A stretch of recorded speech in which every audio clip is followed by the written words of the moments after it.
Good morning, good morning, good morning, good morning. It is the morning blast. It is Wednesday, the 18th of February, all day. You join myself, Ryan, and of course, Michael, for a very candid market-related podcast where we digest what happened the previous day. We have a look to see what's happening the upcoming day, and we have a little bit of a rant and a natter about things impacting market, where people are going wrong and perhaps where people are going right. No, obviously, also nothing discussed on this podcast is trading investment advice. It's labeled as explicit for a reason, yada, yada, yada. Michael, how are you, my dear friend? Yeah, very good morning to you, Ryan. Good morning, everyone. I'm not too bad, actually. I'm perched on what feels like the world's most uncomfortable chair in this meeting room. But besides that, I am okay. How are you? You're like the princess and the pea. You're so delicate. Well, you know what I'm like. My back's bad enough as it is. Yes, true that. I'm okay, thank you. I've slim chance I might be actually heading into London later today. See our good friend Kieran from Darwin X, but we'll have a look. I'll keep you informed. I will warn the entirety of the square mile that there'll be a rogue dwarf on the loose. It's unlikely I'm going to come into that part of town. Did you hear that, listeners? That massive sigh of relief that a million office workers have just breathed. Yeah, it's some changes you got to worry about. But anyway, let's move on. What have we got? Clive Lambert. Well, Clive, hopefully, was going to say something. Yes. Market updates from our good friend Clive Lambert over at Futures Techs. Let's crack on with that. No big moves to speak of in any of the markets that Clive follows closely yesterday. So that's the end of that. Busy day for Clive. Busy day for Clive. That explains why we got the sent to us at stupid o'clock this morning. The DAX, however, did put on some green on the charts, as did the Eurostoxx 50.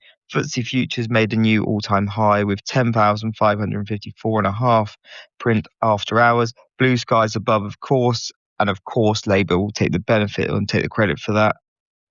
Bund futures testing resistance of 129.32, but has found some sellers on the first couple of tests.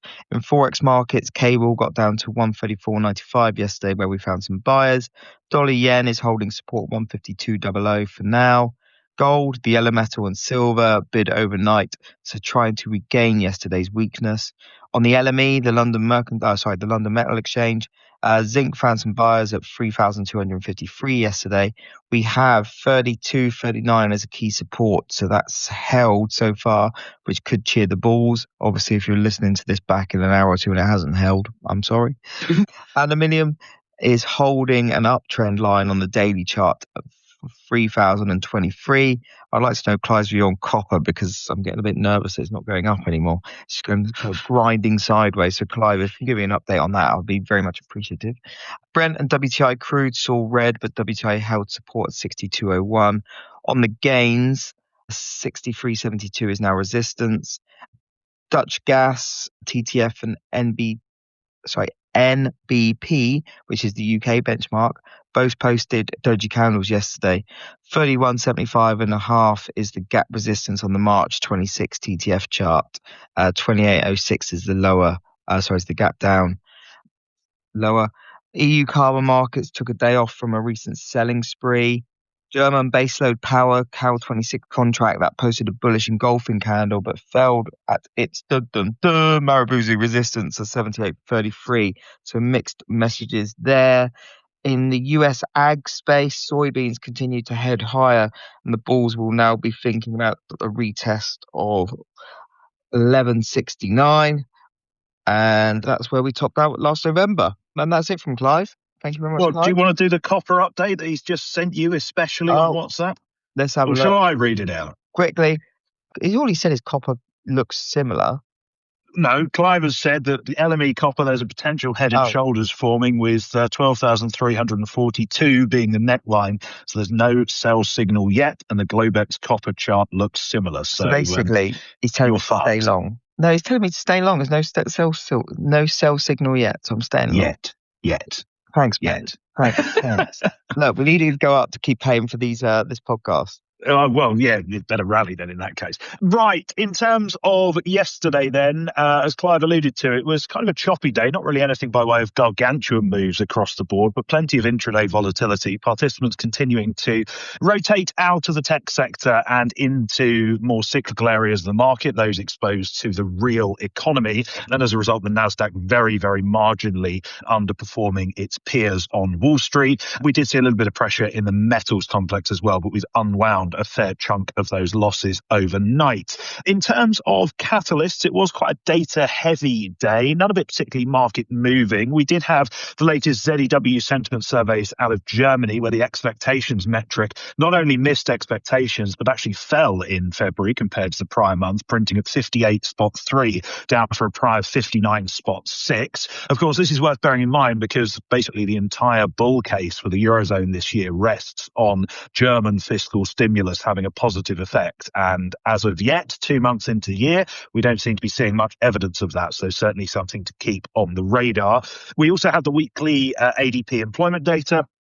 That pointed to private payrolls in the US rising by an average of 10,250 per week in the 4 weeks to the 31st of Jan. That would give you a non-farm payrolls number of about 45k, although of course it does not reference a payrolls survey week. And we did have Canadian inflation figures yesterday as well. Headline CPI coming in at 2.3% on a year-on-year basis in January. That's down from the prior 2.4%. And we also saw cooler than expected metrics in all three of the core CPI measures that the Bank of Canada look at as well.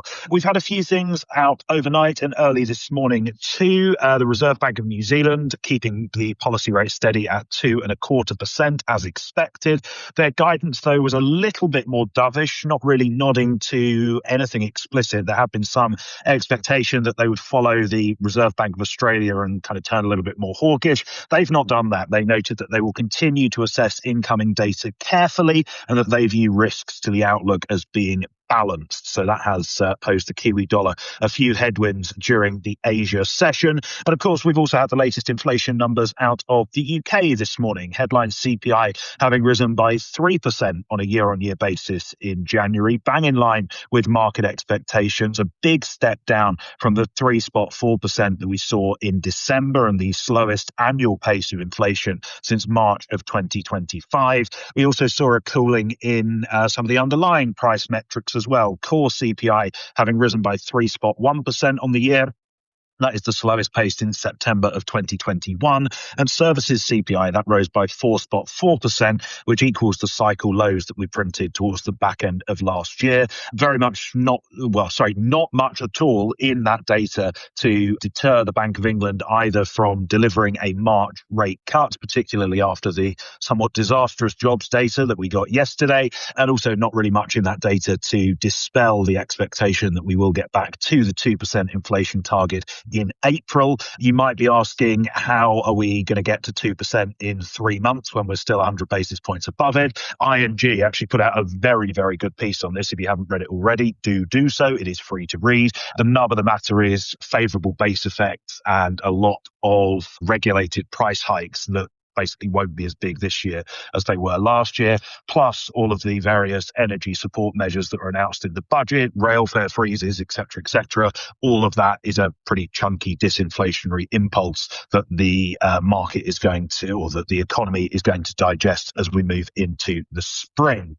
As for other bits and bobs from yesterday, of course, we did have these plenty on the geopolitical front. The US and Iran having talks in Geneva, Iran noting that they had serious and constructive talks with the United States and that a, quote, general agreement has been reached on a set of principles for future negotiations. J.D. Vance, the US Vice President, said similar, but he also noted that Trump has, quote, a lot of options on Iran. And he was also saying that Iran still hasn't acknowledged President Trump's red lines. Of course, the military buildup in the Middle East continues at a breakneck pace. There were also tri-party talks between Russia, Ukraine and the US in Geneva yesterday. Very, very busy day for Steve Witkoff, who's running all of this. These talks were reportedly tense, according to Russian state media, so a bit of a pinch of salt, but nonetheless, they will be continued on Wednesday. And in terms of other news, Bloomberg reporting yesterday that Apple is apparently going to be making some AI glasses. God only knows why. I really don't understand why they're doing that, but there we go. Of course, this will lead us into our conversation in a moment. The FT reporting this morning that Christine Lagarde is going to be leaving, or potentially leaving, the ECB before the end of her 8-year term. So while Ryan brings you up to speed on that, I'm off to go and open the champagne that I've had on ice since that news broke at 5 o'clock. I was going to say, if anyone did hear like a little very, very effeminate scream as boy this morning, that was probably Michael in the show. But there we go. As Michael said, the news out this morning, the FT reporting that Christine Lagarde is expected to leave the ECB before her term expires in October 2027.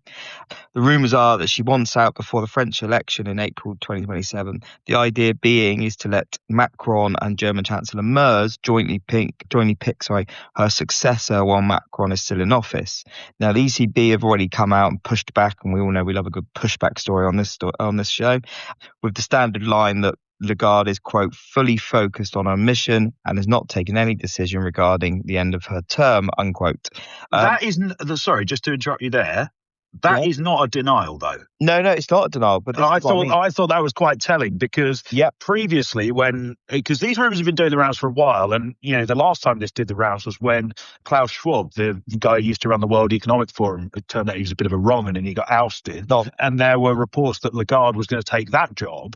And I seem to remember at the time it was very much a case of, no, I'm doing 8 years. I have a term. I'm going to serve it out. Exactly. So the ECB spokesman obviously came out and said that, but this is the second time it's been reported. And the FT also reported this, as Michael just said, in May 2025, that she was talking about leaving to head to the WEF after the old nonce was found out. Slanderous terms there. Do not fool me. Well, I've forgotten what he had actually done, which I just called him a wrong-'un, but it was along those lines, a bit handsy. And any lawyers listening, please get in touch after the show. Yeah, please. The ECB denied it again then as well. But last month, which I think is also very telling, last month she told Bloomberg that she'd only accepted the ECB post on the impression that it would be a 5-year term. So very mixed messaging, to say the least here. The fact that we didn't get an outright denial, the fact that she's also recently said as recently as last month that she really only wanted to do 5 years. The fact that we do know her preference will be for Macron and Merz to be the decision makers in her replacement. I would be shocked if she did last a full term. Although for a second, I don't believe she's actually going to come to the Bank of England, which I've seen people moot this morning. No. Yeah, no, it's an interesting one. I think. What's your take on it? Well, my initial view was obviously quite joyous because I think she's utterly fucking useless and incompetent. So the sooner she is out of the way, the better. But I also think it is, frankly, a bit of a disgrace. The first reason I think so is because, all of this nonsense around, I thought it was only going to be for 5 years. Well, you should probably have found that out before you took the job. We all know that it's an 8-year term. That shouldn't really come as a surprise to you.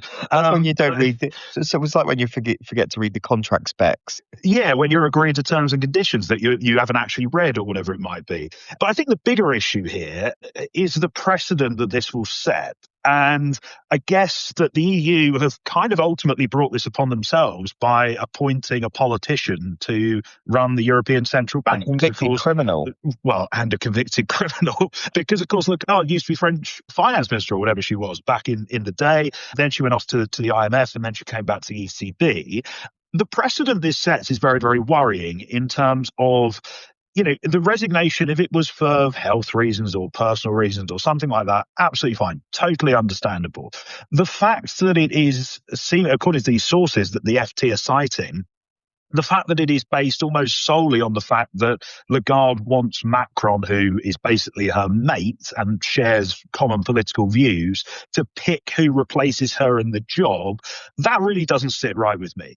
And I worry about, what happens if we're 5 years down the line, let's say that Klaus Knott or De Kos or someone else gets the job and we're a year away from the end of their term and there's going to be elections in Spain and they go, actually, do you know what? I'm going to do the same thing. So I think, if we set aside the actual individuals involved, I think the concept of it is actually concerning because it's a further step towards the politicization of the central bank. And we've rightly complained, and Lagarde has complained, should she sign that letter, around the influence that's being placed on Jerome Powell in terms of the erosion of policy independence in the States, which is wrong. We know that. But now she's politicizing the institution that she's supposed to run. Exactly. I don't quite understand the logic. Basically pulling strings, playing games to kind of allow them to shape the vote, basically. Yeah. And again, it comes of no surprise that potentially one of the reasons they're doing this is because when Macron kind of falls, Marine Le Pen is kind of gets a bit more weight behind her, and it does feel like that they're trying to do as much as possible to counter any kind of impacts that might have, etc. Which, I mean, it must be said, I think is actually foolish in many respects, because it probably feeds into, you think about the narrative that Le Pen or Bardella, depending on whether Le Pen is able to stand, you think about a narrative, they're going to be campaigning on, the elites don't have your back, they're doing, they're all in it for themselves, not for you. This is like the ultimate kind of insider stitch up. You just put that on a campaign leaflet. Well, no, exactly that. And also, not to just going back to the ECB for a second, but we've got some quite, the bigger picture of ECB musical chairs. The ECB is in the middle of a massive leadership overhaul. We've got, the Croats, what's his name, Vucic. Vucic has just come in to replace De Guindos as vice president. That takes effect 1st of June. We've got Philip Lane, who I'm a big fan of, and ends his term as chief economist. That expires in May 2027. You've got Schnabel, who's been around forever. That ends in December 2027. So potentially 4 of 6 of the executive board members could change within about 18 months. And I think this kind of then leads us on to, more broadly speaking, how it's very important that traders, market analysts and researchers and, just market watchers in general, are mindful, of the makeup of or the composition of central bank decision-making platforms, be that the MPC, be that the Board of Governors at the ECB or the FOMC. And the FOMC is a classic one. It's always one we always talk about, that, we get enough Fed speakers coming out every day to kind of give us their 2 cents. But, it's very important that traders understand, well, one, what have they said previously? But 2, are they a voter? Because you see it so often and Kashkari, Fed's Kashkari is a great example of this. When he's a non-voter, he says one thing, and then when he became a voter, he literally, to the day he became a voter, switched his rhetoric. So I think it's one of those things that it's very, very boring. And, ECB watching, Fed watching, BOE watching. God, it's one for the purists, it's one for the nerd like Michael Brown. But you really do have to be on your toes and be aware of what's going on and who has a say and what position they have. Because, not all central bank speakers are created equal, if that makes sense. No, they're absolutely not. Obviously in the United States it's a little bit more explicit because the Fed do have that voting rotation on the FOMC. So you can, and often, as we've said many times before, the non-voters have a little bit more free rein in terms of their rhetoric, because they know that what they say, not that it doesn't matter, but, they're not actually going to have to back that up in a committee meeting. But it's very much the same here in Europe as well. And I'm not saying this to sort of do down on any European countries, but let's be completely honest, the governor of the central bank of Cyprus does not carry as much weight on the ECB as the governor of the central bank of Germany or Italy or wherever it may be. So it's very important to have that context in terms of who is speaking, because markets will not react or as violently, if at all, to remarks from central bankers who are not as influential as their peers. Exactly. Because it does not materially change the monetary policy outlook. It's also important to know, and just on a sort of related note, to understand the biases of whoever is speaking. Yeah. You think about the FOMC at the moment, Governor Stephen Miron. We know he's a duff, but we know he is top bloke. Yeah, Ryan's best mate, not mine. But we know he's a duff. We know he is very advocating for very, very aggressive rate cuts. He has done for some time now. So when Stephen Miron comes out and says something along the lines of, I think we should cut the Fed funds rate by more than 100 basis points this year, the market's naturally going to kind of shrug its shoulders because, well, he said it a million times before. It's very, very familiar rhetoric. No one is going and punting on Fed fund futures on the back of that. On the other hand, if we heard someone like Cleveland Fed President Beth Hammack, for example, who is one of the more hawkish members on the FOMC and is a voter this year, if she came out and said, I'm advocating for 100 basis points of cuts this year, all of a sudden people are going to sit up and take notice because, one, you're a voter, so you have influence. Two, it's a complete about turn on your prior view. So it is new information that we have to discount. So it's not just a case of, it's not just a case of reading a headline and going, that's dovish, that's hawkish, it's going to move markets in X, Y, Z manner. It's about who's saying it and what they've said before that matters too. Yeah, exactly that. It's like liken it to someone like me who's always bullish stocks. If I all of a sudden turn around and say, "Oh God, I'm actually now really nervous, I'm now going to short sense," by the time I've said that, it probably means we're already in a bad way anyway. So yeah, it's definitely to know kind of the form. It's always good. I have a guide to the form of the runners and riders. And to be honest, looking at it in terms of horse racing is not necessarily a bad thing to do. No, it's actually not. Jokes aside, but yeah, hopefully we kind of had give me a bit of insight into the ECB, etc. there. And just to go back to the ECB, just to finish up on that, the two sort of front runners, for want of a better word, to get back to the horse racing, to succeed Lagarde, firstly is former Spanish central bank governor Hernández de Cos. He is currently running the Bank of International Settlements in Switzerland, and the other name in the sort of front runners is Klaus Knot, who previously was head of the Dutch central bank for just over a decade. So they are the two that seem to be in with a shot. Obviously, there's going to be about 1 million kind of runners and riders pieces now in terms of who might succeed Lagarde. But I think fundamentally, if you look at the previous appointments that have been made to that job, it's very unlikely that someone aggressively dovish or aggressively hawkish gets the gig, because the job of the president is to effectively be a consensus builder, not just kind of impose your way on everyone else. Well, exactly that. And one thing to note is obviously De Cos, Spanish fella. One thing to note is obviously Spain did lose the VP race, central bank's VP race, and they're a bit bitter about that. So they will definitely be pushing hard for presidency in this round. But Germany traditionally want one of the big jobs. So the Franco-German deal making will be likely to be very intense. So one thing, there's going to be a lot of horse, again, going back to there's going to be a lot of horse trading. Well, exactly, there is. I think, personally speaking, I think Germany might struggle to get the job because you've got von der Leyen running the commission at the same time. But this actually, and this is the last point we'll make on this because you've got to do the day ahead. The one thing that's always frustrating me with the ECB, because obviously we've had this sort of succession race on numerous occasions, is at no point do we talk about the candidate's experience or their qualifications or their monetary policy views. It's all a question of where are they from? What countries are they allied to? Are they a man or a woman? Are they from the east or the west, the north or the south? I'm not saying that is the root of all monetary problems in the Eurozone, but if you did pick these jobs on ability as opposed to trying to tick boxes and square the circle in terms of all your requirements, then you might get a better outcome, lads. Michael, it's who you know, not what you know. Indeed it is. You're absolutely right. Should we do the... No, go on. Go on. I was going to say, let's do the day ahead. Yeah, let's. In terms of today, then, there's not really anything else due during the European session this morning, but we do have quite a lot of US data, actually. And although we are now almost at the end of February and the government shutdown ended in mid-November, we're still catching up from it, because at 1:30 today, we get the December durable goods orders print. Orders set to have fallen by 2% in the final month of the year compared to the 5.3% increase that we saw in November. Also at 1:30, we get housing starts and building permits data, and the Census Department will be releasing both the November and December reports at the same time. I'm just going to say it now. All of this is far too stale to matter even a tick to financial markets. It's more just a case of these releases have to be done at some point, and today is just the day when they're going to be coming out.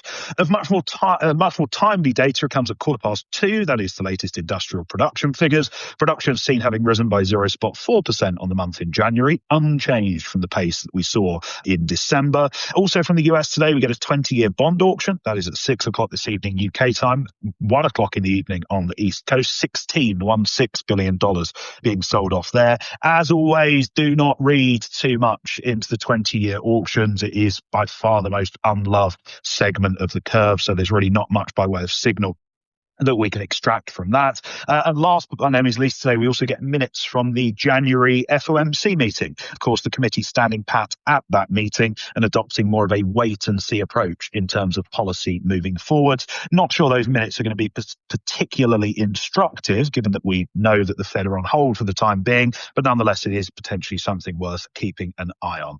In terms of other bits and bobs today, there's no notable corporate earnings, or at least none that I could be bothered to care about. We do have some central bank speakers due to hear from the Fed's Bowman, as well as the ECB Schnabel and Cipollone throughout the day. Those ECB speakers obviously going to be asked about one thing and one thing only, and you would expect them to make no particular comments on the Lagarde story. But that's the scheduled event. Of course, we've also got those Russia, US, Ukraine talks in Geneva that I alluded to, as well as the continued geopolitical situation in the Middle East, which remains on the radar too.